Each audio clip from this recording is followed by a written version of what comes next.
It's going to be a, it's got different screws and everything like that. It's going to be interesting when I open this up. So I took down some of their information. This memory, it doesn't maybe replace the battery, stuff like that. So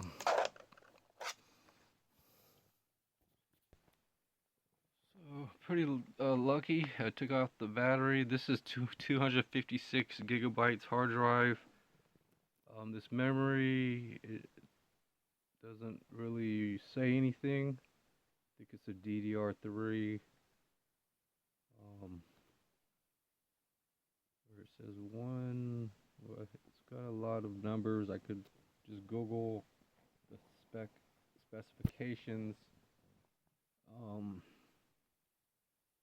so I just kind this hard, I might have to remove everything, but this if I could swap out the DD or the So I'm gonna do a double check, but I think on the RAM, which is for the Wi-Fi,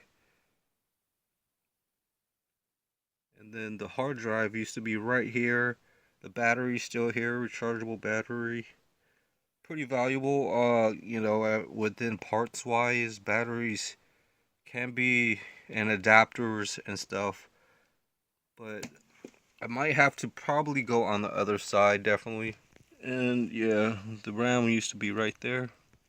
So I took apart this and the RAM is missing on it. Um, so RAM's already missing. Computer is actually connecting the display and stuff.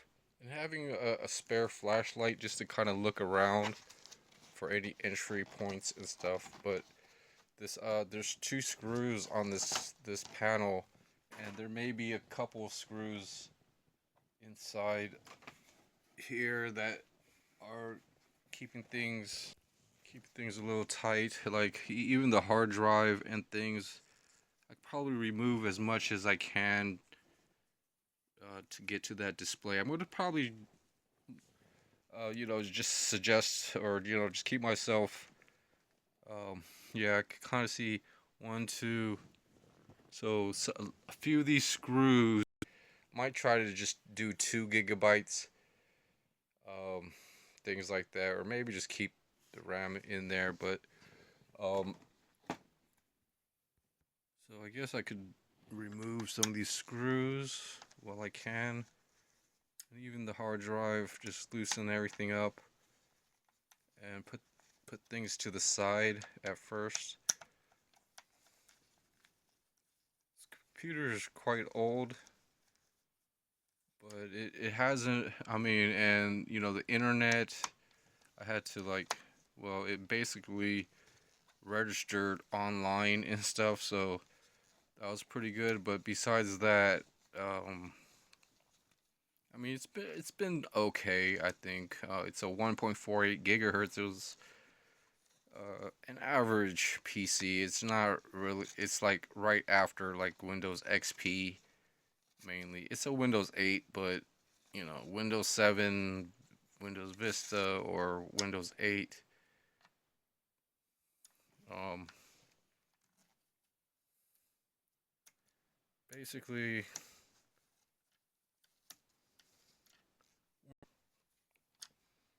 so just going to try to just do the hard drive, and so I kind of store the screws. I put the hard disk drive in one compartment. There might be one screw there. There might be one screw there. According to where I removed it, I basically keep the so really dirty in there. So I gotta really find a good um. So yeah, underneath the plastic shield somehow got really dirty. I thought I cleaned everything, but so one of the screws is just. I'm gonna try to take out the RAM, if I can. So I took out the RAM from here. I've got to find a good place to put it. So it's actually a pretty good RAM. It's a D. So my most of my RAMs won't work, or the other RAM, but it's a 4 gigabytes. ddr3. And somehow even the battery, my box, or the flap on the box, so that the RAM underneath, stuff like that. Yeah, definitely can use rubbing alcohol, or even looking at the board on the other side, or a lot. Some people that repaired this actually, you know, checked or removed all the flex ribbons and cleaning. There's a few other random items. Um, you know, I could actually put like a few of the items underneath or in one of these trays.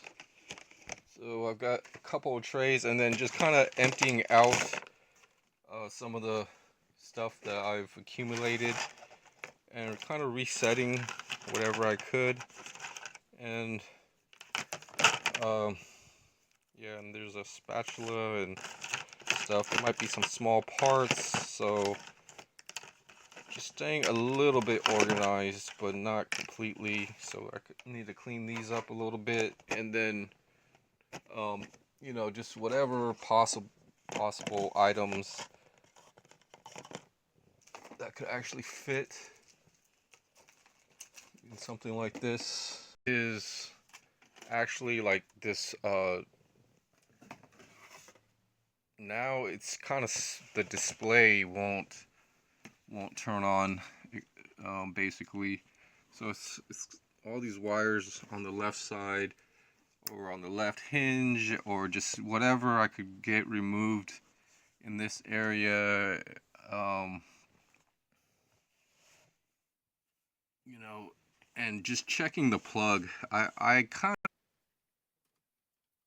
you know, where how things are. I used to, but you know, I eventually put that away, or just have stuff out of the way and never, or can't find it again. So just putting these components away, I would think.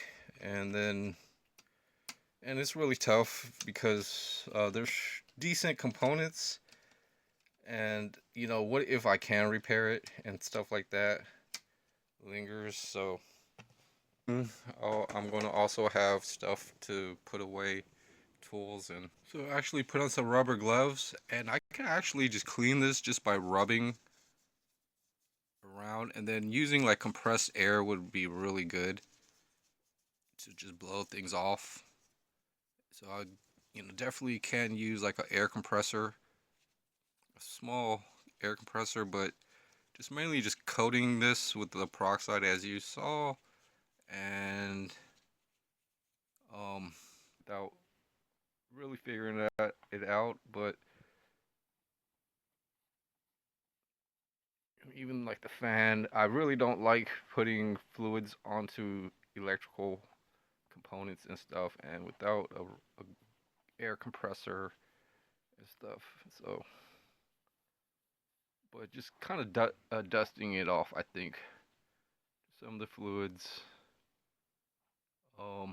Just seeing if, so I could actually turn this over and let it drip out. So just kind of using whatever I have on hand, giving things a slight rub, just to,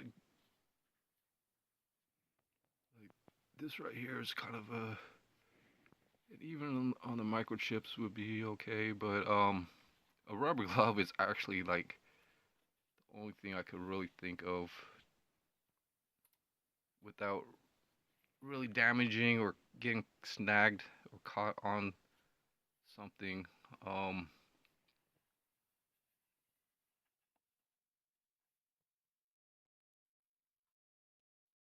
hopefully shields and stuff like that. And then even, you know, just in some really corroded areas, just any cleaning changes a whole lot of stuff with it. So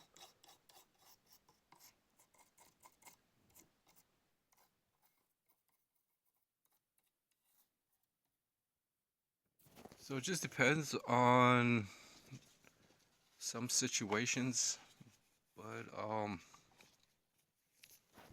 can actually just like factor in the progress with something like this. Just having spare parts. I'm gonna have to find a good shoebox to put this stuff in. Just basically, you know, once I get to the next level of actually having like both speakers, the display. There's even this right here. This, I don't know, like, you know, it's like, it's got a really nice connection port. Just, and, you know, it was kind of, you know, a part of something uh, that could have been from the main board. So let's try to see what this piece, which I probably, you know, this actually goes this way. This fan was up there, and then this piece would have connected to this type of port. This port right here on the board. It would have just kind of slid in from underneath, I would think, to connect to that. So somehow, and also that would actually have to come off first, I think, or no. But I would have just had to like place, and that would connect it nicely. So yeah, so I could definitely clean up just the rest of the small connectors. And even this one might be for the battery or something that was here. I think that's the disk drive actually. So this connector might be useful, and this connector, I can definitely use little small individual baggies for these screws. Definitely, if I find any little small bags, but if I find any little small bags, but basically, kept the screws with what I took apart. Wiggling out the board, you know, this display ribbon is still connected. So I was able to pry off the tape. So just kind of, it's going to take a little bit of, so this is almost ready to come out. There might be some wires and connectors still on there. I think there's one wire on the other side. So like the last time and there's that connector, and there's a wire down there and with this connector. So I disconnected one, and then now I got this other one, and you kind of really see a lot of dust and debris. So it's going to be fun removing all this stuff. So there were just two, and it's good to have like rags or just something as you go along to prop certain parts and situations to cover. But this like stuff that keeps all the dust underneath is just, it's a really good laptop. Well, it wasn't that great, but it worked for a minute, especially when I had Wi-Fi to set it up, and even like the microphone, I kind of pinched a little bit of that wire, not too bad. The tweezer, so I used tweezers, and then disconnected this connector, basically. So now this whole board is pretty much harvested.